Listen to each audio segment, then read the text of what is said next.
রক্তের শর্করা মাপার জন্য ডায়াবেটিক রোগীদের অনেকেই নিয়মিত আঙুলে সুচ ঢুকিয়ে রক্ত পরীক্ষা করেন। বিষয়টি কষ্টকর হলেও ডায়াবেটিসের প্রকোপ এবং এর জটিলতা মোকাবিলায় রক্তের শর্করা পরীক্ষা খুবই গুরুত্বপূর্ণ। যুক্তরাষ্ট্রের ম্যাসাচুসেটস ইনস্টিটিউট অব টেকনোলজির বিজ্ঞানীরা আলোর তরঙ্গ কাজে লাগিয়ে রক্তের শর্করার মাত্রা পর্যবেক্ষণ করতে সক্ষম যন্ত্র উদ্ভাবন করেছেন। সেন্সরযুক্ত যন্ত্রটির উপর হাত রাখলেই রক্তের শর্করার মাত্রা জানা যাবে। ফলে আঙুলে সুচ ঢুকিয়ে রক্ত পরীক্ষা করতে হবে না ডায়াবেটিক রোগীদের। নতুন এই যন্ত্রের তথ্য অ্যানালিটিক্যাল কেমিস্ট্রি সাময়িকীতে প্রকাশিত হয়েছে।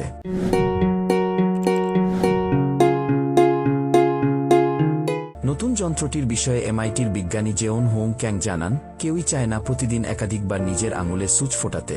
এটি বেশ অস্বস্তির বিষয়। অনেকেই চিকিৎসকের সুপারিশের চেয়ে কম ঘন ঘন পরীক্ষা করেন, এতে গুরুতর স্বাস্থ্য জটিলতার ঝুঁকি বাড়ে। নতুন আলোভিত্তিক বিকল্প সমাধান 15 বছরেরও বেশি সময়ের গবেষণার ফসল। 2010 সালে এমআইটির লেজার বায়োমেডিকেল রিসার্চ সেন্টারের প্রকৌশলীরা প্রথম দেখান, রামান স্পেকট্রোস্কোপি ব্যবহার করে গ্লুকোজের মাত্রা পরিমাপ করা যেতে পারে। এই কৌশলে বিভিন্ন অণু কিভাবে আলোকে বিচ্ছুরিত করে তার ভিত্তিতে শনাক্ত করা হয়। ত্বকের উপর কাছাকাছি ইনফ্রারেড ও দৃশ্যমান আলো ফেলে রামান সংকেত বিশ্লেষণ করা হয়, ফলে তরলে গ্লুকোজ শনাক্ত করা যায়। 2020 সালে এই ধারণার উপর ভিত্তি করে অন্য একটি কোণ থেকে আসা কাছাকাছি ইনফ্রারেড আলোর সঙ্গে রামান আলোকে একত্র করার মাধ্যমে গ্লুকোজ সংকেতকে আলাদা করার পদ্ধতি আবিষ্কার করা হয়। এই পদ্ধতি অন্যান্য ত্বকের অণুর সংকেত ফিল্টার করতে সাহায্য করে, ফলে গ্লুকোজের তথ্য স্পষ্টভাবে পাওয়া যায়। আগে সংকেত ধারণের যন্ত্রটি আকারে প্রায় প্রিন্টারের সমান ছিল।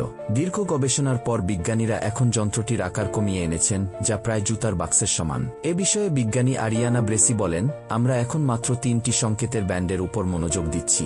যন্ত্রটির মাধ্যমে তথ্য জানতে মাত্র 30 সেকেন্ড সময় প্রয়োজন।